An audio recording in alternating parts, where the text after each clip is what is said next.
Good morning. Good Hey, good morning. How are you guys? Good, how are you? I'm doing well. As I like to say, I can't complain. Sitting outdoors, how much better can it get? Yeah, I'm a little jealous. Where are you right now? I'm in Tijuana. Oh, beautiful. Beautiful. Yeah, we've been living here since mid-July. And I'm from Canada originally. I think you know that. Uh-huh. But wouldn't be sitting outdoors in Canada right now. Yeah, you can't beat that Southern California or whatever, Northern Baja weather. Right. Basically Southern California, yeah. One day the U.S. might try to push its borders a little further. Who knows? Well, one day they might even be okay with FMT. So Yes, one day. Got to be very patient for that, though.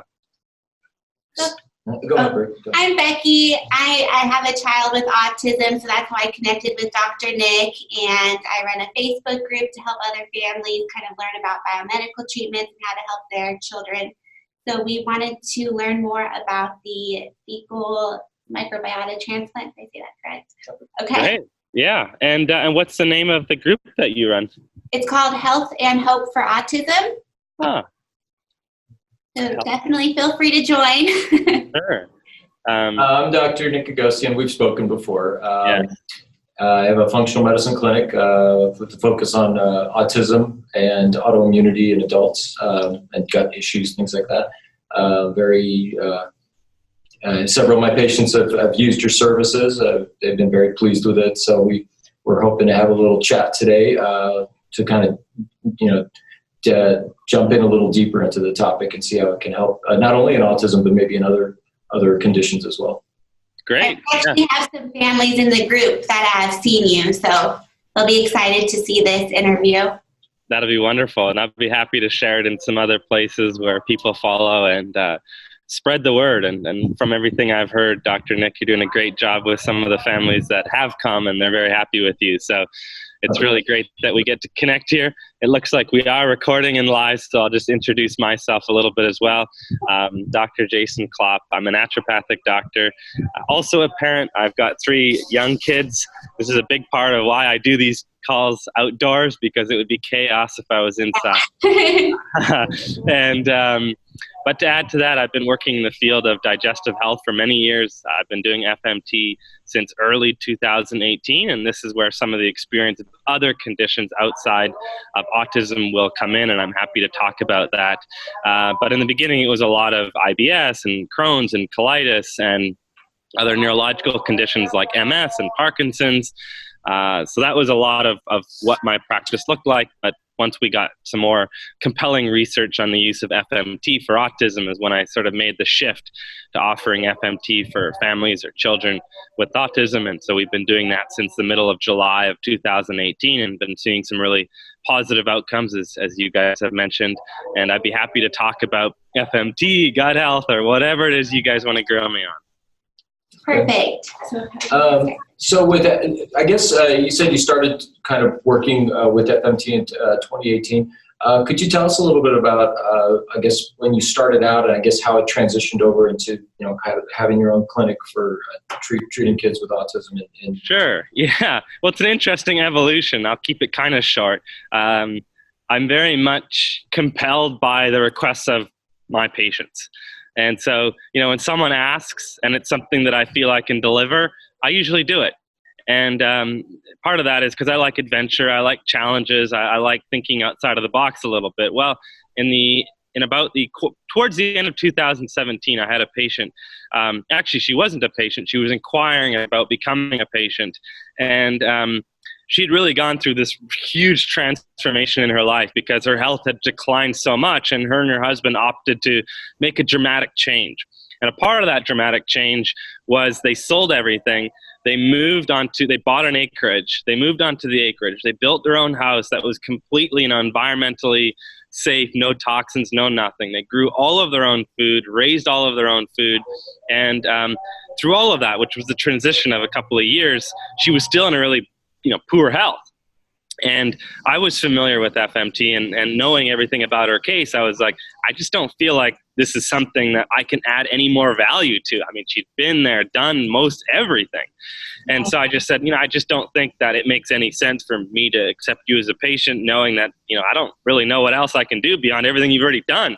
But I think you should consider FMT, is what I told her. I think that's really something that might be promising for you, given her medical history.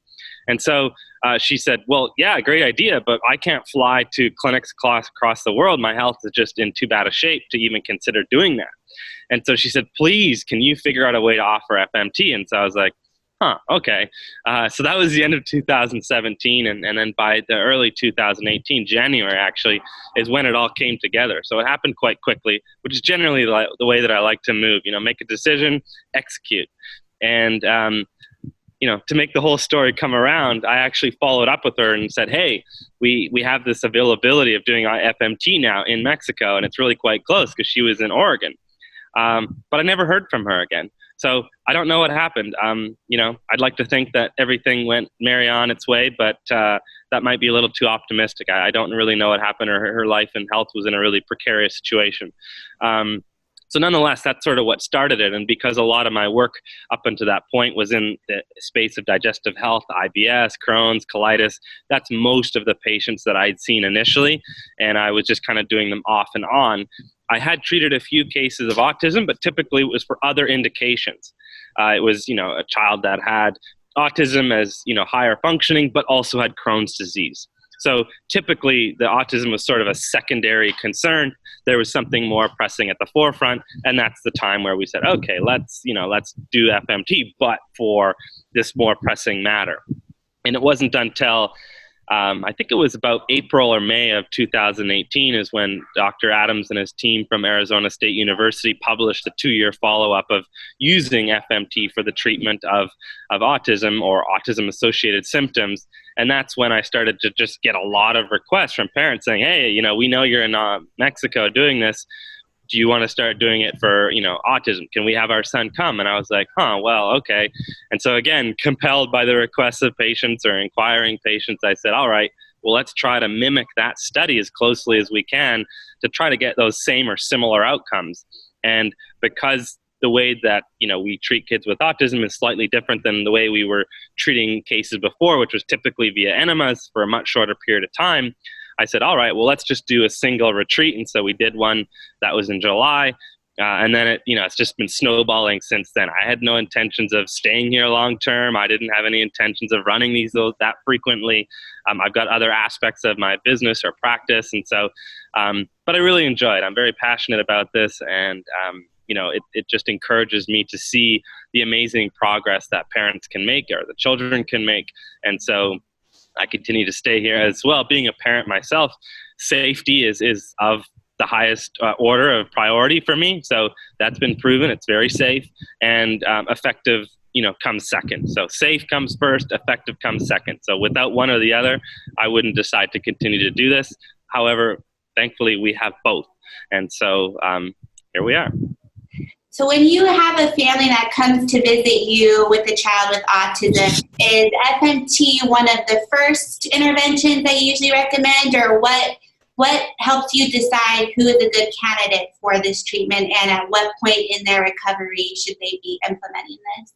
Yeah, that's a great question. I would say that the majority of parents that reach out to me have already done and tried a lot of things.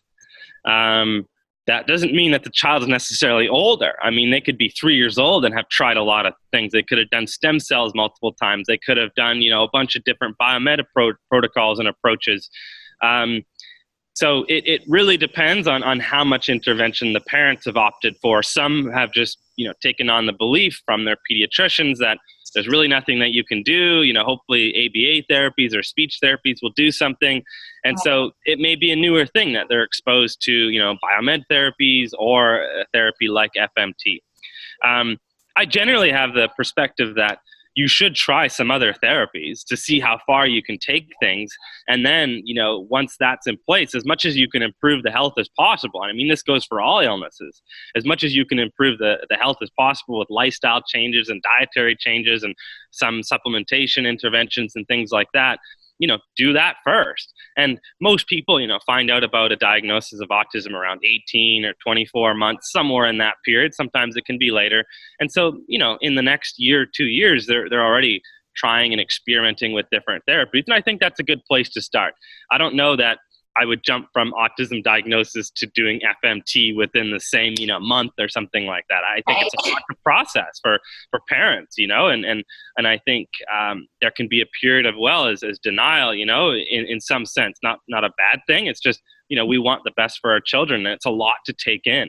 And so I think it's important to just sort of put some of the building blocks in place first, see how far you can progress with that. And then, if you're not seeing a lot of progress, or you want to take a more, I don't want to say extreme, because FMT is not that extreme, but nonetheless, it's a bigger commitment, then yes, weigh all the options, understand it very well, and move forward with that. And for me, looking at some of the other alternative therapies out there that have shown benefit, I think it's quite, this is not a very invasive therapy. So, if you think of some other therapies, they can be more invasive.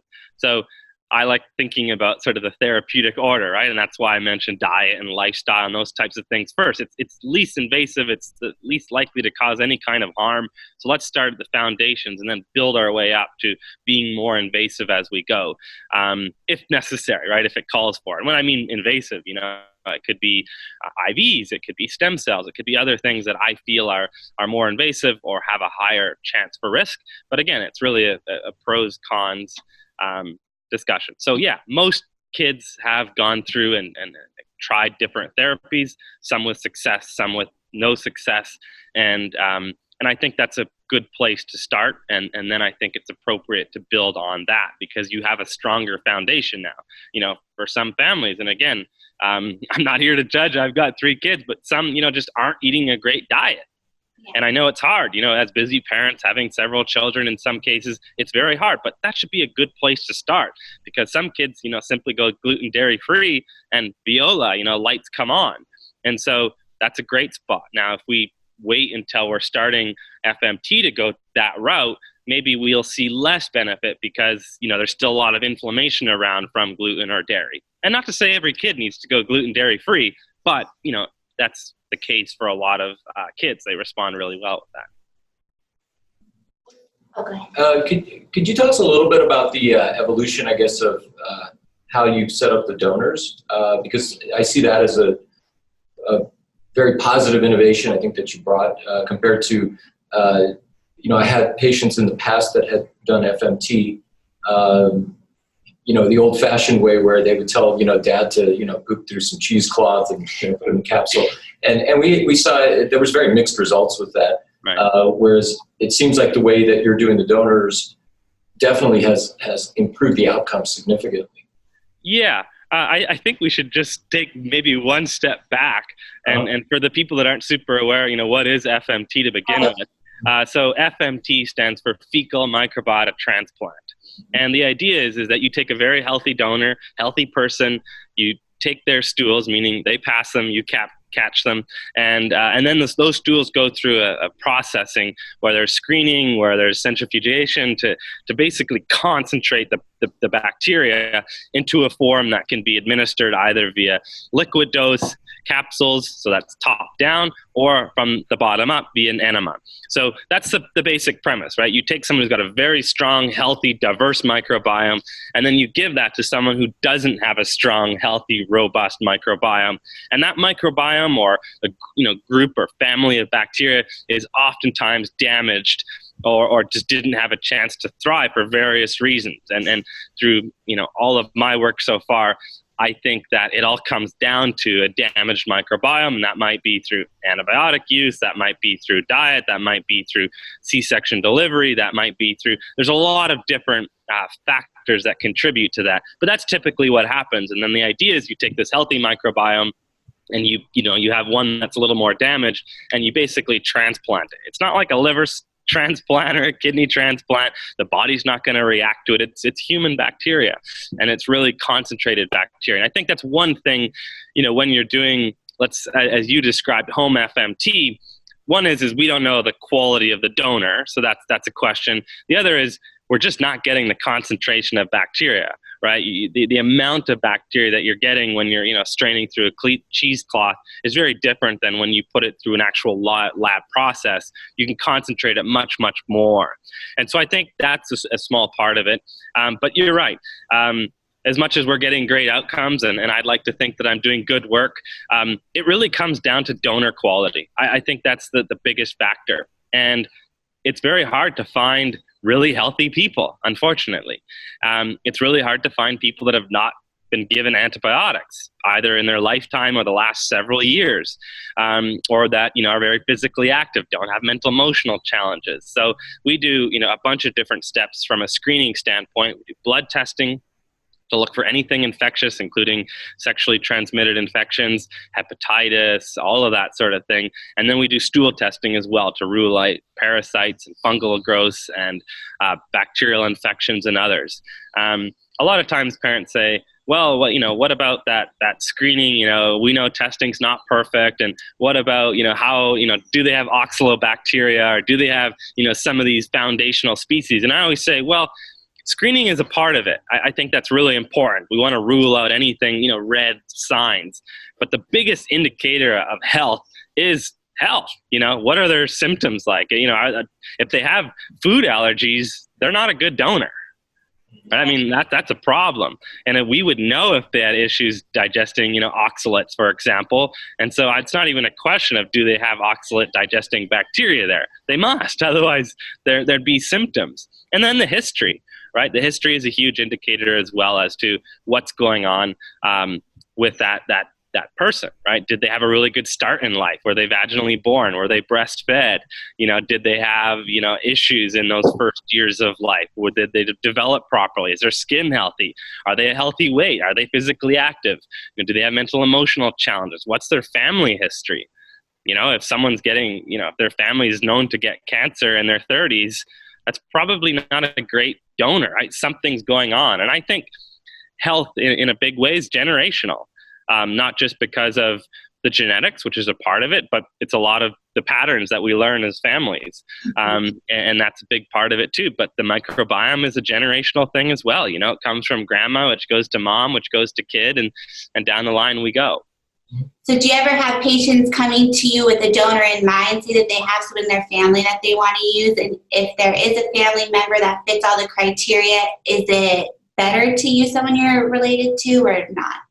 Yeah, so there's this theory that, that having a genetically related, sibling or parent or something like that is better. I haven't seen no compelling evidence that that's the case. It's unusual that if there's someone who's unhealthy, that they have someone in their family who is healthy. So that is kind of unusual.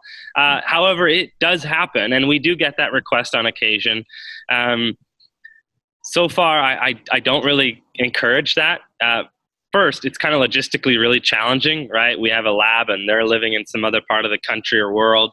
And so trying to get the stools of this healthy family member to the lab for processing in a time period where we're not going to destroy or lose any bacteria is logistically quite challenging. So as of now, we're not doing that. The other thing is that although they may appear very healthy, we don't know, they're not road tested. We haven't used them on a lot of different donors. We don't know if they're going to show benefit. So I think it's a bigger risk to do it that way.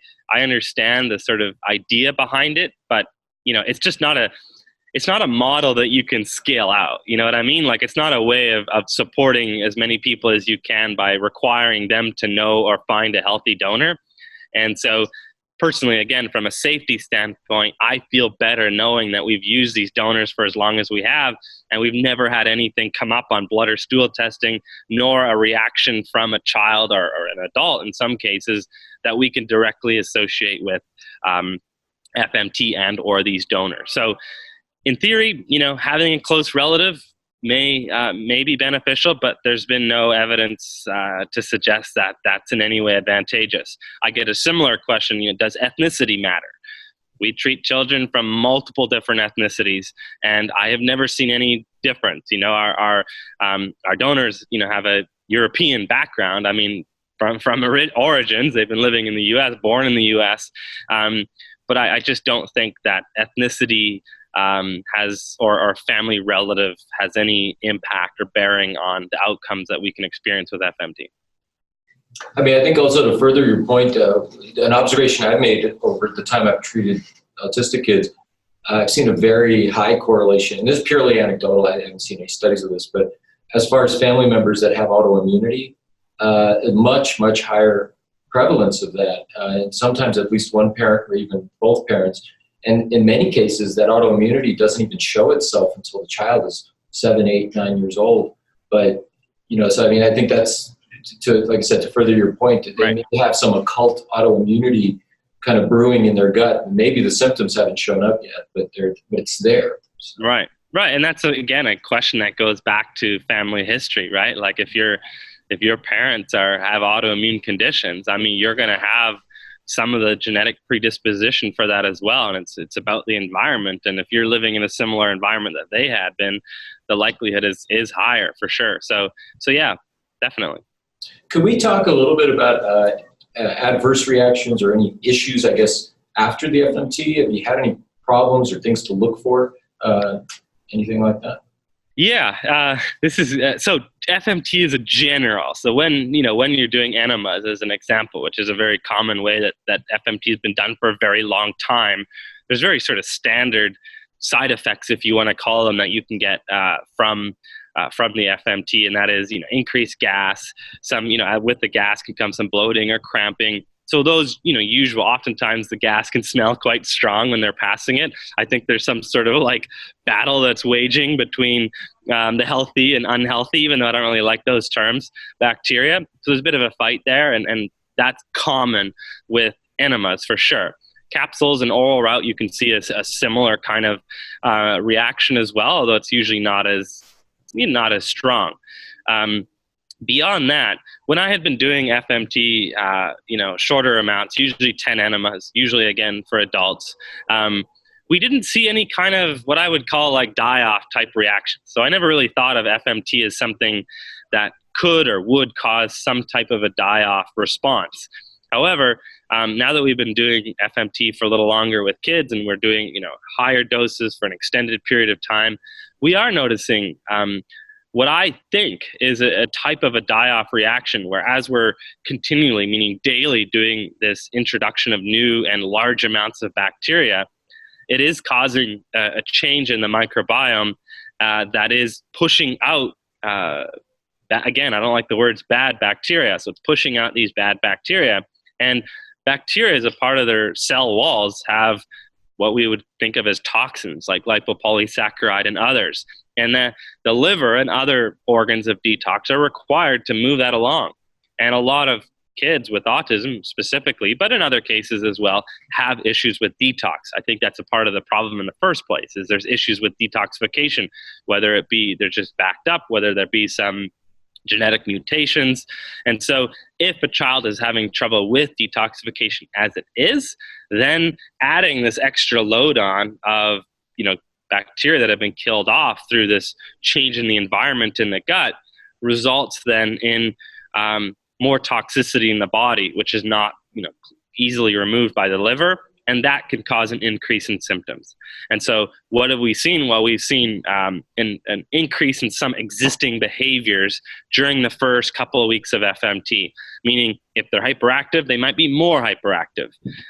Or if they're kind of emotional, they might be a little more emotional.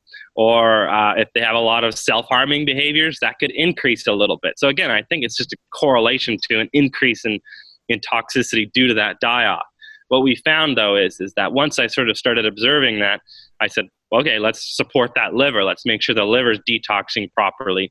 And as we've done that, that has basically diminished. It still pops up in some cases, and so we say, start the liver support if you haven't already. But it's basically a part of my suggestion now, is that everybody should just go on that to support the liver.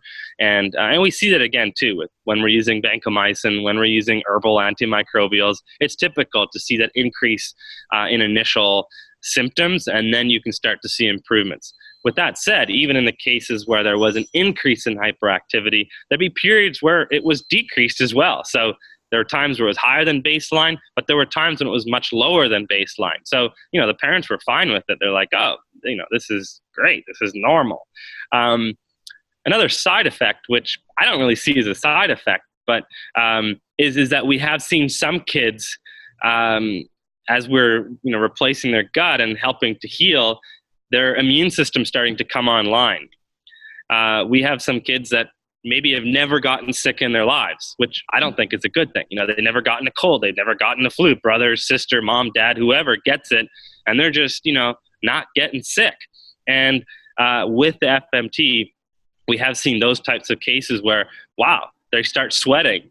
Wow, they've actually gotten a cold. They mounted a fever response, which is really important. And I think there's actually been some research to show how some of the byproducts that are produced by the immune system as a result of a fever can be healing for kids with autism. So, and I think that's true about many other conditions. And so our goal when that kind of thing comes up is to not suppress it. Let's let it run its course. And so as the immune system comes online, I think it now has the ability and the resources to actually start fighting things that may have been laying dormant, that the body just didn't have any resources or ability or know-how to handle. And so FMT is something that I think can act as a bit of an accelerator. It's like a fuel, and it's pushing the body to heal itself.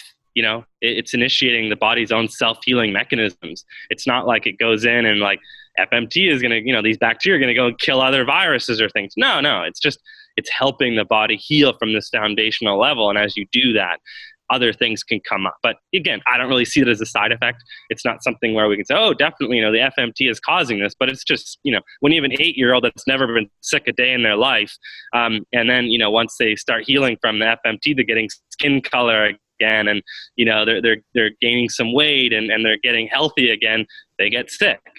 Well, I think that's a good thing. So I don't really consider that a side effect, but that is something that we have seen.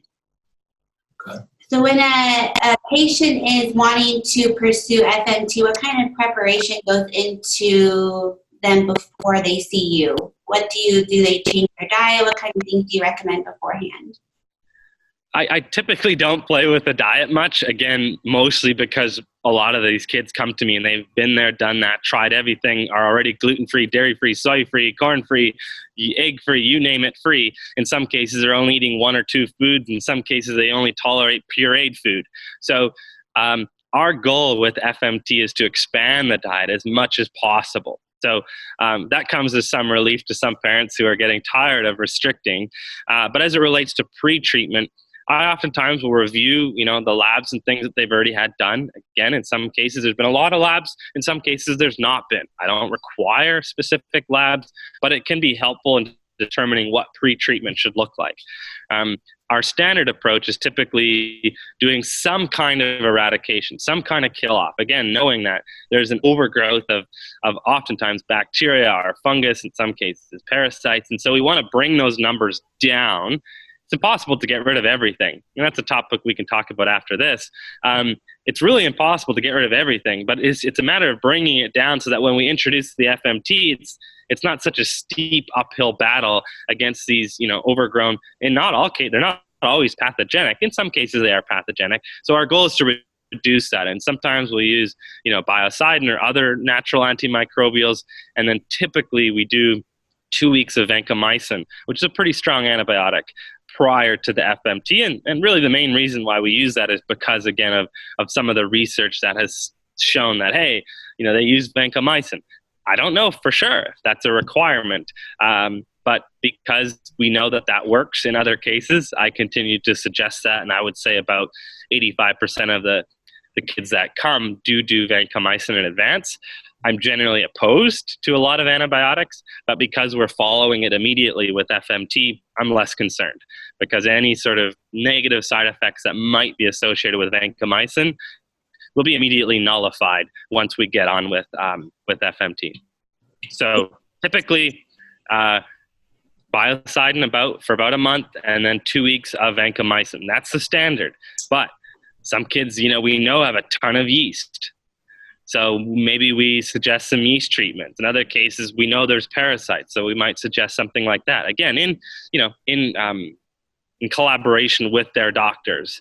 I don't know the whole history, so I prefer to give some ideas or suggestions. In some cases, SIBO might be an issue, where there's a bacterial overgrowth in the small intestine, in which case we say, well, consider rifaximin or other kinds of therapy. So it really depends on where they're at in the beginning, and what seems to be most pressing, and that's typically then how we'll modify the treatment. But yes, pre-treatment generally includes just reducing the load of overgrown, or some cases pathogenic bacteria, and then stopping that for 48 hours, and then doing a bit of a bowel cleanse to clean anything out that might be left behind, whether it's vancomycin, whether it's just backed up fecal material, and then the next day starting with the FMT. What about probiotics? Can probiotics be taken alongside? Is there a certain strain or kind of probiotic that you like to use or recommend for your patients? Yeah, this is a common question that I get. I always say there's nothing that compares to FMT, and so I don't think that it's necessary to take a probiotic once you've begun FMT. You can consider it afterwards. The problem that I have about probiotics is there's really only a couple of strains in most products, and there's thousands of different bacteria. So I'm not convinced that probiotics as a whole are the best for most cases. I've used them a lot in my career. So, I think there's definitely a space for them, especially if you're not going to be doing FMT. But I think once you're doing FMT, there's really not a lot of point to it. But, people want to keep doing them, by all means. It's just like, an elephant with a little ant running on its leg. It's just like, don't even know it's there. And so I don't think there's any harm in doing it, but I don't outright suggest it. Our goal is to support that transplanted bacteria. And that comes through expanding the diet as much as possible, as well as considering, fermented foods. You could do prebiotics. And again, I think, people can focus on certain prebiotics, inulin being a very popular one, but that's only one prebiotic. What about all the other prebiotics? And so I don't know that a product exists today. Maybe you need another business venture or way to support families, but let's create a prebiotic that's got lots of different kinds of prebiotics in it, because the more diversity that you can have in your diet, the more diversity that you can allow for in your digestive system. And so our goal for kids once they start the FMT is to expand to at least 50 different kinds of foods in a given week. So we actually have them track it. And we have some superstar parents that hit 100 different kinds of foods in a single week. I know. Talk about extreme dedication. I'm impressed. But that's the goal. The goal is to have as many different kinds of foods so that you support as many different kinds of bacteria as possible. And that's where restricting is not a good idea. Now, there might be some people listening saying, oh my goodness, my child's only eating, 3 foods. How on earth? Well, what we notice is that a lot of times kids have issues eating a lot of different foods because of sensitivities. Now, I don't mean food sensitivity. I mean sensitivities to textures or tastes or colors or what have you. And what we're noticing is that those sensitivities, or that sort of obsession, if you will, in some ways, about those foods diminishes. And so they start just taking foods that they would have previously totally avoided, or they're just less selective. And so that's been a big part of allowing those children to then expand more. However, as we're expanding, and again, you could call this a side effect, if you will, as we're expanding, these are foods that these children haven't eaten perhaps ever. And so do they have a food sensitivity to it? Do they even have the enzymes necessary to properly digest it? Enzymes are activated, again, by the environment, genetically activated to start producing again when they're there. It's like you take dairy out of the diet, for example, the lactase or the enzymes necessary to digest that dairy protein will diminish because there's no demand for that. And so if you just add dairy again, it's going to be an uphill climb because there's no enzymes there. So as we reintroduce that many foods, and we definitely suggest a very slow, methodical process of doing it, but as you do that, you could see symptoms arising because maybe your child isn't able to tolerate certain foods right now. But across my history of an experience of doing FMT over the years, it's absolutely possible. Even that food sensitivities can go away completely with FMT. Very cool. So, can you walk us through a little bit about what the retreat is like? Like, what can a family anticipate who's traveling down to see you? Yeah, so I'm based here, as we talked about earlier, in Mexico. It's very northern Mexico, which is about the center that we work out of is about an hour from the San Diego airport. So depending on where people live, some people come from out of the country, Canada, the US, but also Europe and other places. They fly into San Diego. We arrange transportation from San Diego airport to the hotel. It's in a little touristy city called Rosarito Beach. So they stay at the hotel there, and we take them there. And then on the way there, again, depending on how restricted the children are, our driver will stop at Whole Foods or Sprouts or something similar. If parents want to stock up on some things, they take that across the border with them. And then they usually come on a Saturday, although we may adjust the arrival dates just based on the hotel. They usually come on a Saturday, and that's their arrival day. The next day is when we do a consultation with them with our local medical doctor as well. I'm there personally. And that's the day we do the bowel cleanse. Usually it's an escalating amount of magnesium to initiate a good clean out of, again, vancomycin or backed up fecal material if they're constipated. And then the next day is when we start the treatment. So we kind of break it into liquid treatment group and capsule treatment group. So if a child's able to swallow capsules and they could swallow about 50 in a day, then we have them do Day 2 and Day 3, 50 capsules each day. Day 4 would be 1 capsule of what we call the maintenance dose for the next 16 weeks. If they're unable to swallow capsules, then we do an enema on Day 2, an enema on Day 3, both in the evening. And then on Day 4 is when they would start the liquid dose. And the liquid dose is about 1 to 2 ml. It's basically colorless, odorless, tasteless, and that's again, something that's being done for the next 16 weeks. So that those first couple of days, and then families usually leave on about a Thursday. And so we have a cooler, dry ice, labels on them, prescription, all of that kind of stuff to make sure we're clear with customs. They take that home with them. They have a medical freezer at home to make sure it's maintained at negative 20 degrees Celsius. And when that they travel home with that, and they keep doing it for the next 16 weeks. In those 16 weeks, we continue to stay in touch. Every other week, we have parents coming in, doing a call kind of like this, giving us updates, asking questions. How do we expand the diet? This or that's come up. So we continue to provide ongoing support from start to finish, because I don't want anybody getting overwhelmed or off track, or in some cases we've avoided the need for antibiotics and other things just by supporting them through those periods of time. But that's a global overview. Is it usually like a group of families that come, like you do like once a month, or is it individual? How does that work? Usually it's always been in group, and we accept 10 kids per group. And so currently we're running 1 a month, although we're going to start doing them more often, just again, because we can't keep up. Like right now it's December. I'm not sure when this is going live, but January is already sold out. February, I'll be going to Dubai. That one's almost full. March is already full and sold out. And so April has already got a few people started. So probably by May, June, we're going to be doing 2 a month, if not more. So we're just going to continue to match the demand, if you will, or how many people want to get treatment. We'll figure out a way to support them. But I don't want to start planning into 2021 by doing only 1 a month. I don't want to wait, have parents have to wait that long, because most times when they're on the phone with me, they're saying, well, is there anything else available sooner?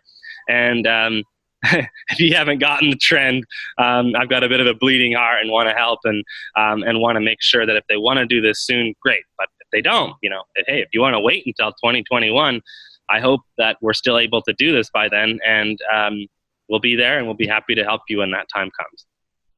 And do you take any adults with, like, say, autoimmune conditions into your retreats or groups?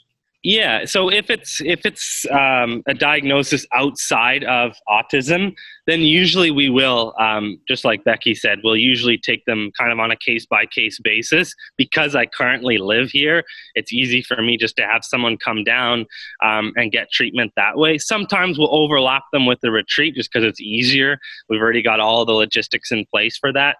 But yes, so we do take cases outside of that. For Crohn's, ulcerative colitis. We recently had a case post-Lyme syndrome where there was a lot of symptoms following, Lyme treatment or having Lyme for years. Another recent case of someone who had ovarian cancer where they did radiation and chemo over the whole digestive system, of course, just due to the location of the cancer. She was in 16 years of pain and diarrhea and suffering, and within a couple of days of FMT was out of pain and starting to pick back energy and being more positive about her future. I mean, as you can imagine, 16 years of pain and suffering. And she was in her 70s. So it's never too late to heal and to reclaim your health. Have you seen any, do you have any opinions in terms of when treating adults with autoimmunity? Are there any particular autoimmune conditions you feel that FMT would be more or less effective for? And the specific condition I'm questioning is psoriasis, because I haven't seen any literature on that, but it's an autoimmune condition, right, which, from an immune standpoint, really shouldn't be any different from any other autoimmune condition. Yeah, I think that's the case. I don't have, I can't give you experience of having worked with someone who primarily had a concern with cirrhosis or psoriasis. But you're right, it's an autoimmune type condition. And I think that all autoimmunity starts in the gut. And so, when we're working with autism, for an example, it's very easy to say, most kids see phenomenal improvements. When you're working with conditions like psoriasis, like Parkinson's, like multiple sclerosis, like some of these other conditions, it's more of try and see. We know we're not going to cause any harm, but I don't know, and I'm very, sort of open about that. I just don't know. And so we typically, these cases that we accept, these people have generally tried a lot of other things. And they're just saying, hey, this is my last shot at it. For example, we have someone coming in January, and she's done and tried everything. And her decision is if FMT doesn't help me, I'm going to have my entire intestinal system removed. Because it's, life's just not livable anymore for her. And so, that's a pretty extreme decision, of course, but nonetheless, that's usually the point where people seek out something like FMT. Usually going to say, I'll try change my diet, I'll try some medication or creams, I'll do a bunch of different things. So that FMT could definitely be something I would consider. I might also consider helminthic therapy. Not something I offer, something I have a fascination for. I'm still a little grossed out by it myself. But nonetheless, I think that's something that can alter the course of autoimmunity. And I believe psoriasis is something where they've seen great benefit in cases of using helminthic therapy. So. Well, we offer helminthic therapy, so if you need to send anyone over, feel free. Oh, really? Yeah, the Dude Ranch. Oh, there you go. Very cool. Yeah, well, we'll have to talk about that one later. It's something I'm very interested in. I haven't jumped into it, but yeah. And how much time do you guys? Because there's another topic that I'd like to address. If you guys, we have time. As much time as you have. So. All right. Okay. So we've talked a little bit about pre-treatment and antibiotics and probiotics and FMT and all these different things. And there's just something that I observe the more and more that I do this, and this is, again, a question that comes up a lot, so I just want to address it, is, when do we know we're ready for FMT? We keep doing stool testing, or we keep doing all this different stuff, and we're trying to kill off one parasite, and then we do another test, and then that one's gone, but another one shows up, or fungal levels are very high. We're constantly on these. So I like to think about FMT in a way, kind of as an analogy. And that is that it's kind of like a garden, and our gut is like a garden in a way. And you can try like a garden if you just got a piece of land and you do nothing with it. Weeds and things like that are going to come in, thorns, thistles, blackberries, you name it, are all going to come in there. And those aren't bad, right? And this is why I have this hard time talking about good bacteria and bad bacteria, because those weeds are only there to preserve the land. They're there to preserve the soil. And so I don't think yeast is necessarily bad. I don't think parasites are necessarily bad. I don't think a lot of bacteria are necessarily bad, although some can kill people, right? So, we're not, pigeoning our whole way into one thing or another. So I don't think weeds in a garden are bad. They serve a purpose. They preserve the soil. If there's nothing there and the soil's barren, that's a bad sign. That means there's nothing there. And so I'd be concerned if that was happening. So that's sort of one idea to think of. Now, when you're doing antifungals, you're doing antibiotics, you're doing anti-parasitics and everything else, you're killing, right? The whole idea is let's eradicate, let's bomb it all, let's get rid of it. The trouble is that when you do that, you are going to be, removing some of those weeds, but you're also going to be left with more resilient weeds, right? So the ones that aren't killed off by the Roundup, for example, are going to, evolve to become stronger. And so the more that you focus on killing, the more you're going to be left with stronger, more resilient pathogens or weeds.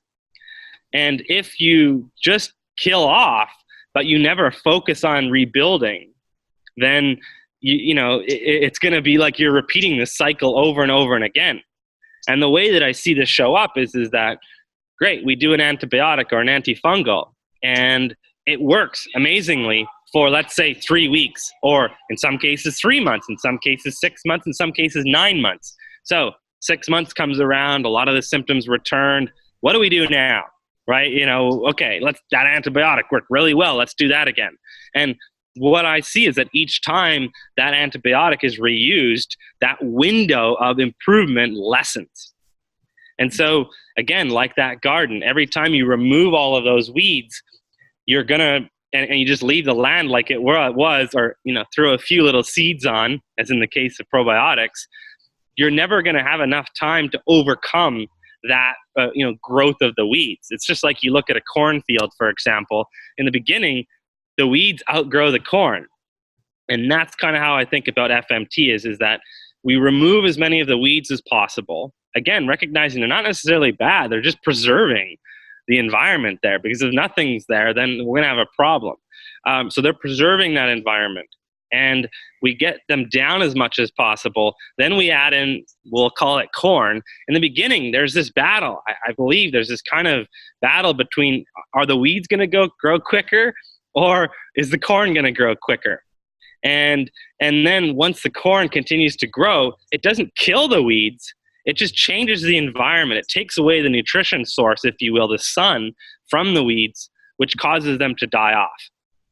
And so that's really what I see is happening here. People say, oh, well, is it an antibiotic? No, not really. I mean, it acts in some ways like an antibiotic. When you have a healthy, diverse, functioning microbiome, they will produce antibiotic-like, byproducts that will then control that environment.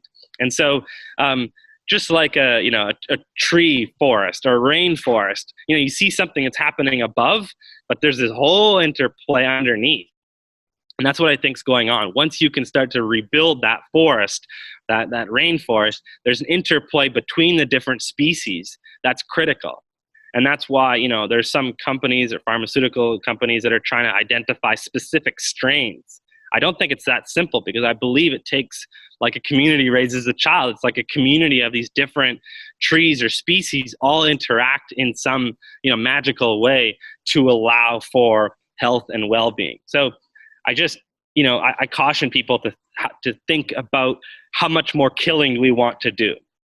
You can take this into political sense and say, well, do we ever want to end these wars? Is there ever an end to these wars? Well, there's got to be a point where you focus on rebuilding and kind of leave the killing behind, because there's always going to be someone else to come in. And it's just, again, like a community. And here I am going with, jumping all over the place, but I hope this kind of makes sense. It's just like, you can't take into a community of people, you can't just add, working class people. Meaning, like, you can't just add people in their 30s who are contributing to the economy. You also need grandma. And you also need, like, little babies. Because if you don't have a baby, you don't have anything spurring on the economy. So diversity is key. And so that goes back to the point of really high quality donors. They have a lot of diversity. So we need that diversity. Now that we have the diversity, how do we foster that? Well, we foster that through expanding the diet as much as possible and reducing any kinds of, therapies or interventions that would bring that down in the first place. So that's kind of the thing that, and I think, just this morning, someone reached out to me and said, well, my son has Lyme disease. What should I do? Should I do FMT because they also have autism, or should I do Lyme disease? I said, well, you got to think about it. I think it's a choice. It's either you fight or you rebuild. You don't do both. You gotta make a decision. So do I want to try to kill with antibiotics for a year and a half or 2 years, or herbals or whatever else? Or do I want to try to rely on the healing force of the body to build up the immune system again, to actually mount a response against Lyme and co-infections to get rid of it? There's a lot of people that are walking around with Lyme disease that have zero symptoms. Why? Well, they've got a great immune system. They've got a great microbiome. Big stressor comes along, they're in the hospital for pneumonia, a month of IVs, they lose their job, whatever. Now they're at a prime position for these offending bacteria to overcome the strength of the immune system, and boom, suddenly they develop Lyme disease. Well, they didn't just get a tick bite. They got Lyme a long time ago. It's just their body was able to suppress or overcome it. So just something to keep in mind, thinking about that balance. And I think there's a time and place for everything, but it's a question of, are you ever going to be ready for FMT? Is everything ever all going to be killed off? No, it's just not. And so I think that you need to kind of make a decision, a conscious decision of, when do I want to stop killing? When do I want to stop focusing on the bad guys and focus more on the good guys? Right? How do we build up this community so that it's just not a place where bad guys want to exist? So if FMT was not an option for a family that has been doing all the killing, they're not really getting anywhere, what kind of advice could you offer them? What other options are available to help rebuild and grow their garden? Yeah. So, and I think, I made it very simple, right? If there's something pathogenic there that is obviously causing symptoms, we want to do something about it, right? I mean, if someone has C. difficile, you want to treat it. Right. But that's another question was about C. diff. I see a lot of families struggling with C. diff.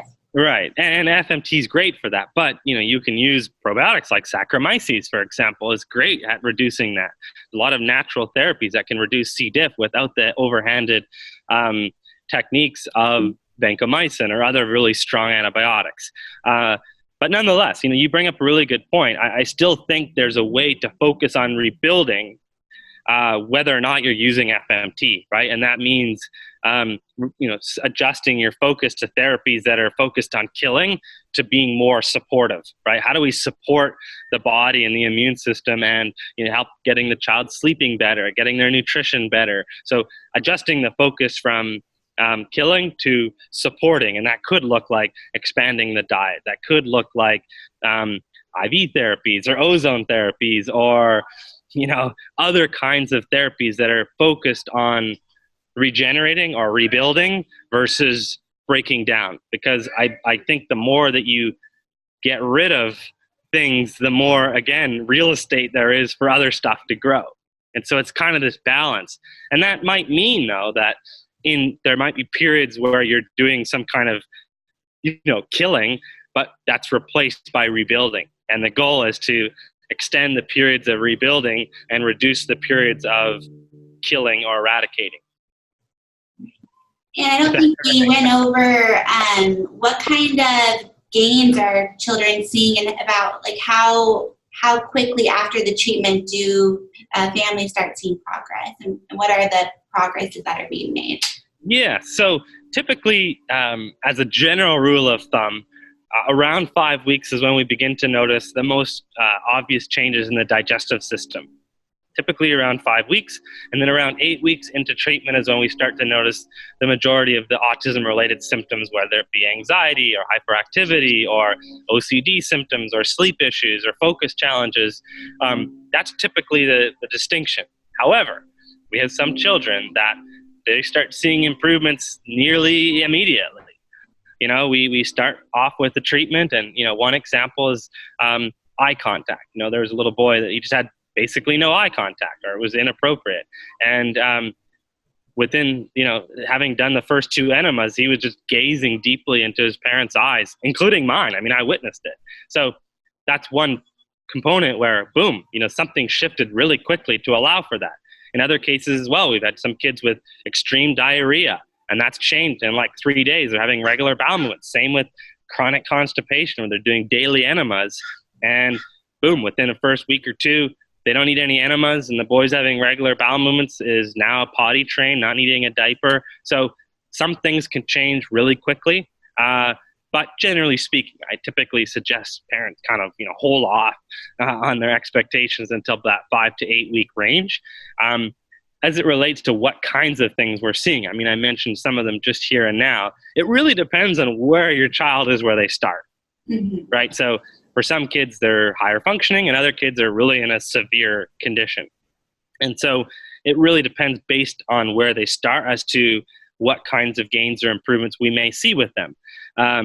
But oftentimes, hyperactivity or anxiety, boom, that comes down a lot. So as that comes down, what can come up just naturally is, well, they actually sit down long enough to pay attention to learn something. So cognitively, they start developing. They might learn a new skill because of having that ability now to focus. Self-awareness is another big one, where they start developing this self-awareness, and they might start being like, oh, so-and-so is doing this and that, and they might start mimicking. That might be through language, that might be through other things.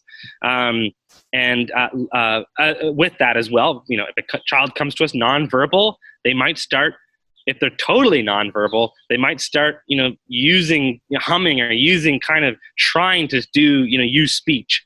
The parents are like, they're like using different, pitches, and they're playing with their tempo. And so some early indication that they're trying to get language. In other cases, maybe the child knows 20 words, but they don't really make sense. They're not using them in an appropriate manner. And so they start now stringing words together. Whereas before they might have used 2-3 words in a sentence, now they're using full sentences. Or, if they have a higher functioning, they might start picking up more words. So yes, we've seen changes in language, comprehension, that hyperactivity, anxiety, OCD type stuff. That's another area that we see a lot of changes in. Sensitivities, whether it be to sounds, lights or colors, or those kinds of things, foods, we've seen that come down a lot. And then just naturally, as all of this is happening, some kids that might have been underweight, not gaining any weight, start to now, we can tell they're digesting, they're absorbing, they're gaining appropriate amounts of weight. We're not seeing, obesity or anything like that. I mean, they haven't grown anything in a year, and now they're putting on weight. So it's really across the spectrum depending on where the child is at. But typically, the most obvious and most noticeable changes are in digestive symptoms. I mean, if you have a child that has diarrhea and now they have regular bowel movements, that's pretty obvious. If your child's higher functioning, those changes are going to be more subtle, present, but subtle. And, some parents would do pre-post stool testing on, and you've mentioned C. difficile. So we'll see, toxin A and B in their GI map. We do follow-up testing, and that's no longer there. Or their inflammatory markers like calprotectin would have been really elevated. That is reduced or decreased. So, yeah, it's kind of across the spectrum. And then, as that comes along, kids that maybe didn't show any interest in biking, now they're interested in, cycling. Or they couldn't swing on their own, now they're swinging on their own. So there's some like motor development. There's some development there. And I think a lot of what we see is the kids have perhaps, like, they may have language, but they don't have a way of integrating them. Or they may have certain motor skills, but they can't just piece them together. And so the way that I kind of think about it is, it's like, it's there, but it's scrambled. And now we're just creating that sort of like connection. And I think with a lot of kids that are nonverbal, it's there. They just don't have a way of getting it out. And another case of we had a girl who was nonverbal, but now she's able to use her, communication device. So she's communicating with that. So she had some language skill, but she just had no interest in the device, didn't really comprehend how to use it. And so now she's putting the two together, and she's communicating in very short sentences. So I think a lot of it is there. It's just in some way we're kind of like removing the fog. And a part of that fog, I believe, is inflammation. And so as you heal the gut and you have the right bacteria there, you start producing, butyrate and propionate and other short-chain fatty acids that reduce inflammation, help healing the gut lining. As you heal the gut lining, you're starting to heal the brain. And so I think a lot of the effect of FMT does come through traumatically reducing inflammation and, as a part of that, healing the gut. Do you ever find patients that wait the 5 to 8 weeks after and they've had zero gains? And does age play any impact in prognosis? So no, I don't. To my recollection, I don't have any case where someone's seen no change at all. There could be, fluctuations, and that's typical with basically any human condition where it's not a linear trajectory to health. So that's possible. And we've seen other things crop up. I mean, this is just human nature when you're dealing with people, is that other things can happen. So, we had a child who developed, a nasal, a sinus infection. It's just like, darn, right? That sucks. They needed an antibiotic.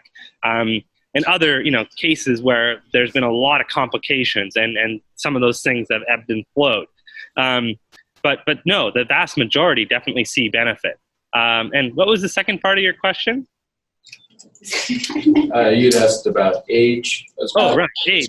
So the majority of kids that I treat are younger. I would say, young as 3 till about 13 is typical. That age group, with the average probably being about 8. However, I've treated some adults too.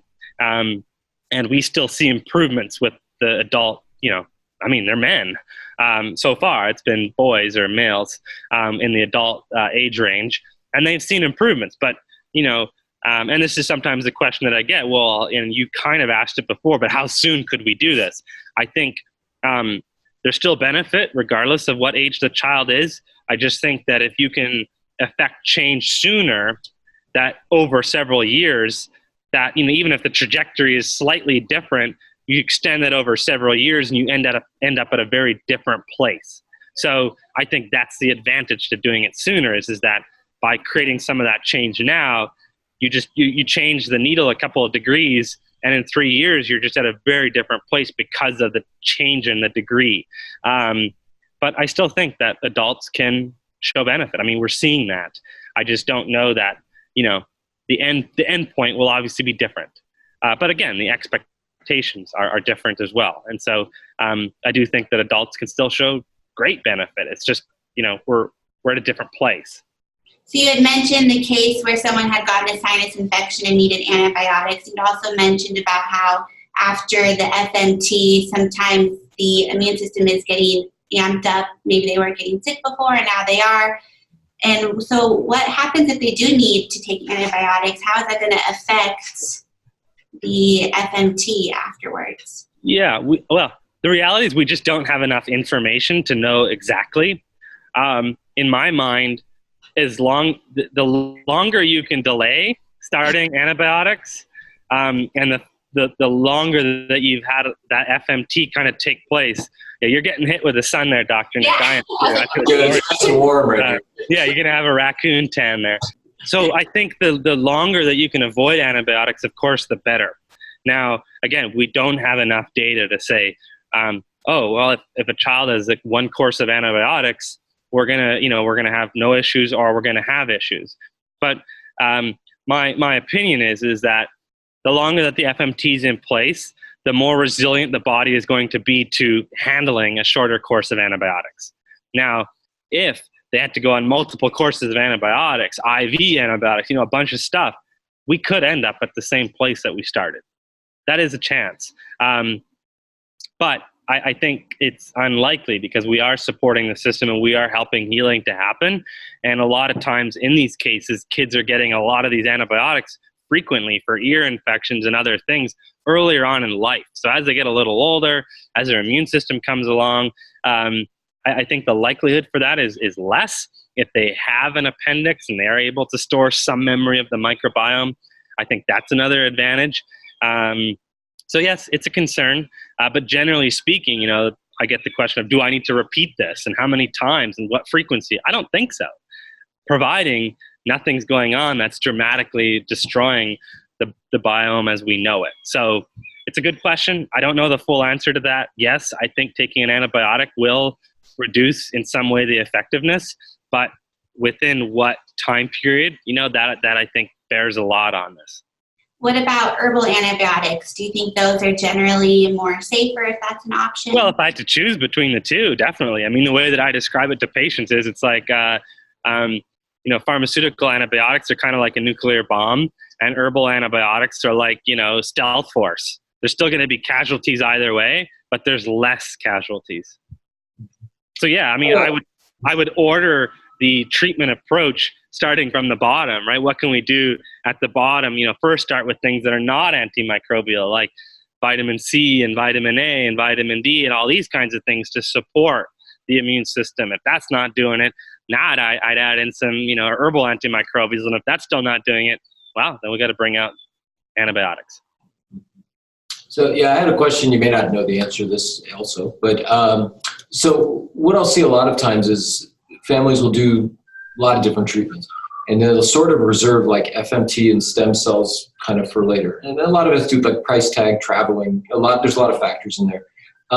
Between FMT and stem cells, which would you recommend if the family was unsure, which would you recommend doing first? Yeah, this is a really great question. And I've gotten this question quite a few times, so I'll give you my educated answer for it.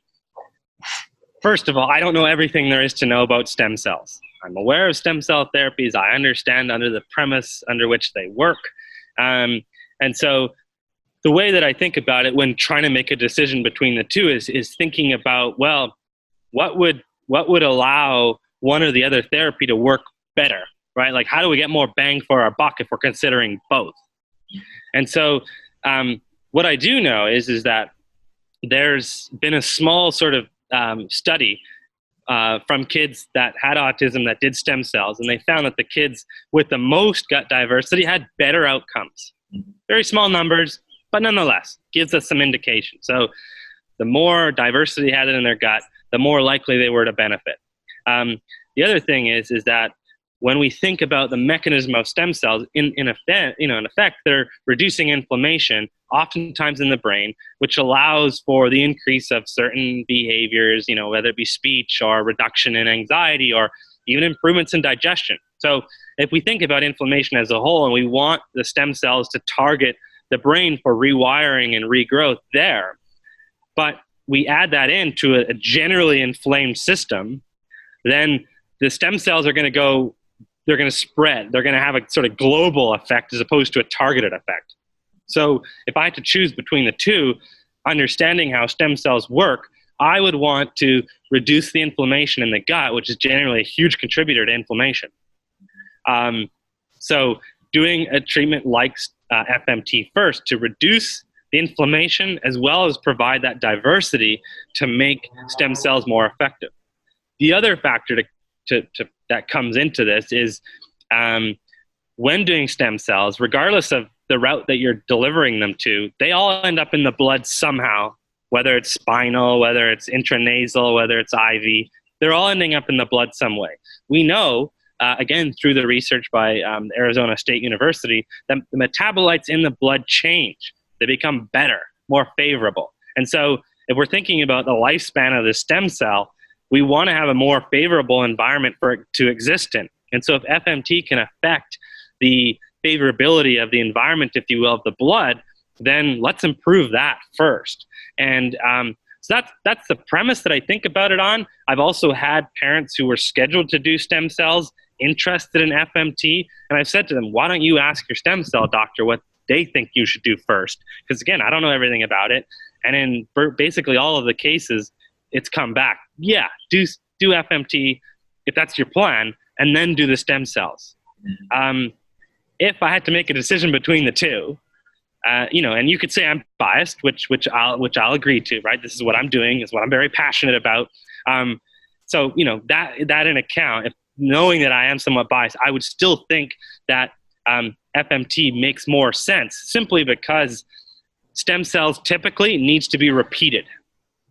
And so if you have a limited budget and, you're deciding between the two, which are both, equally as expensive, or you could say stem cells are more expensive, depending on where you're going and all of that, then I would probably think about FMT, just because it's typically a therapy that you only need to do once. With stem cells, you typically need to repeat it generally every 6 months is what I'm seeing, and the gains are there, and then they kind of decline with time as the stem cells diminish.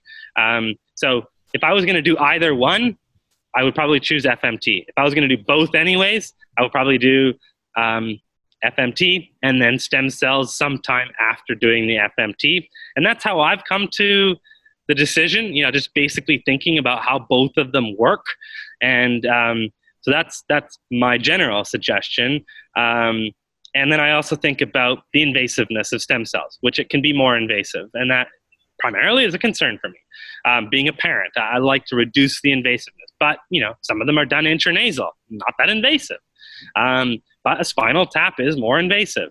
And so that's something that I do consider. So that's kind of how I've come to the decision. But I ultimately present it that very way, and then say, ask your doctor, or, think about it in that way, and then allow people to make it, support them in making that decision with both pieces of information. Well, I love your answer, and I mean, I'm not biased. I don't have a horse in the race for FMT or stem cells, and I always tell my patients before they do stem cells, you want to prep the child as best you can, and I think definitely FMT would fall into that category of prepping the patient. Yeah, it's foundational, right? I mean, it's like, the engine of a car, right? It's foundational, and so that's the way that I think about it. I've always seen the gut as the foundation of health. And so as much as you can do to improve the foundation of health, aka the gut, the better the likelihood for positive outcomes when introducing other therapies. I just had one last question. It's kind of off track, but I just remembered I wanted to ask about it. Biofilm, does FMT attack biofilm, or is there a protocol that you recommend families to do alongside to address that? Yeah, so I've done a lot of treatments in gut health over the years. A part of that has absolutely included biofilm treatments for SIBO and other chronic kinds of cases. When it comes to FMT, I don't think of it as like a sledgehammer. So I don't see it as something that's like, pounding away through biofilms, if you want to think about them that way. But we've not used biofilm treatments. We don't generally suggest doing biofilm treatments alongside FMT. I think, and I don't know the science for sure, but I think biofilms are really a part of what's going on in the environment. So the more chronic, the more, disturbed the body is as a whole, the more resistant and stronger those biofilms are. And I think there might be some advantage to biofilms. I don't know precisely, but I think there may be some advantage to them. That's, again, it's like weeds in a garden. There's advantage to it, even though you see it as a pest. So the short answer is no, we don't do any kind of biofilm treatments, or we haven't so far. And I don't think FMT is precisely fighting biofilms, but I do think it is changing the environment to be one that's more healthy, to allow the body to degrade it or break down the microbiome or the biofilm naturally. Like the body has an ability to do that. It is sort of this, it's a layer that's protective, but the body has a way of handling it. So, no, we don't do it. And I don't think it's necessary, because we still see phenomenal outcomes without doing any of that. So, yeah. That's good to know. Did you have any other questions? No. This was great talking with you. I think you gave a ton of information for our listeners. Like I said, I think this is this really kind of brought FMT, I think, to a more comfortable level for a lot of people. For a lot of people, it's just some weird esoteric procedure that happens in Mexico, in which now I don't think people hopefully won't feel that way. Right. And yeah, I mean, if you compare it to Tylenol, which you can get over the counter, this is very different. Right.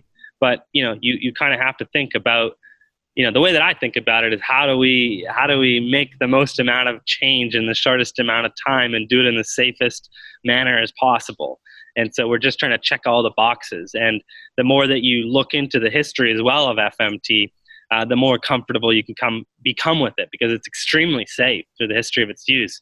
But the underlying factor is really highly quality donors, right? That's foundational. I mean, I've seen people have horror stories with FMT, but like you said, they're doing it with dad or sister, and then they find out, wow, they had H. pylori, but nobody knew about it.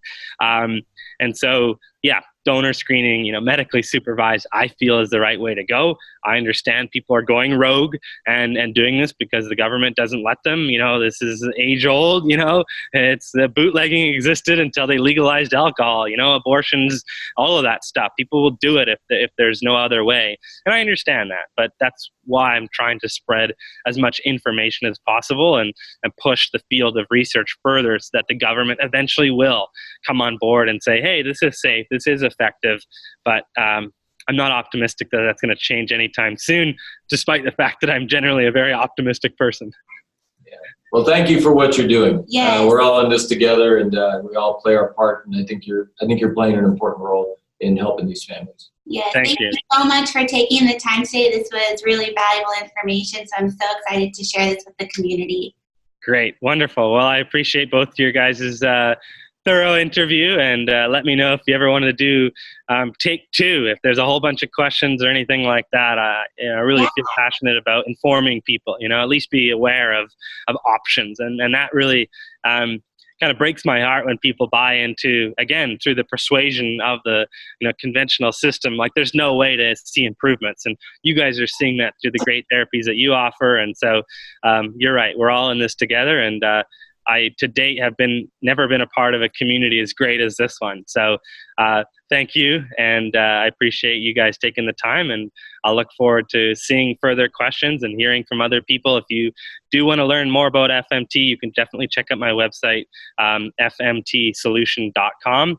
There's lots of FAQs there. There's lots of information, and there's also ways of getting in touch with me there if you do want to reach out. I'm very happy to talk and inform and support whichever way a person decides to go. And I did see a new Facebook group, Klop Kids. So for those who are interested or have done your retreats, that's a great resource for them as well. I'm not sure if you've seen that group. I'm not in there. My parents started it. Good for you. Yeah, they started it, and one of the things that they said is, Dr. Klop's not in the group. I guess giving parents more permission to, talk about the pros and cons without me being there. Right. So I'm okay to not be there if that's the way people feel most comfortable. But I didn't come up with a name or any of that stuff. It just happens to be that another parent who is coming to a retreat started it and wanted to, create a place for people to share and ask questions. And again, to get informed. And I've been getting a lot of requests that have come out of that group. So in reality, it was a really great idea. But unfortunately, I can't take the credit for it. Okay. Well, thank you again. We so appreciate it. Wonderful. Great. Have a great rest of your day, and we'll be in touch. All right. Take care. Bye. Bye-bye.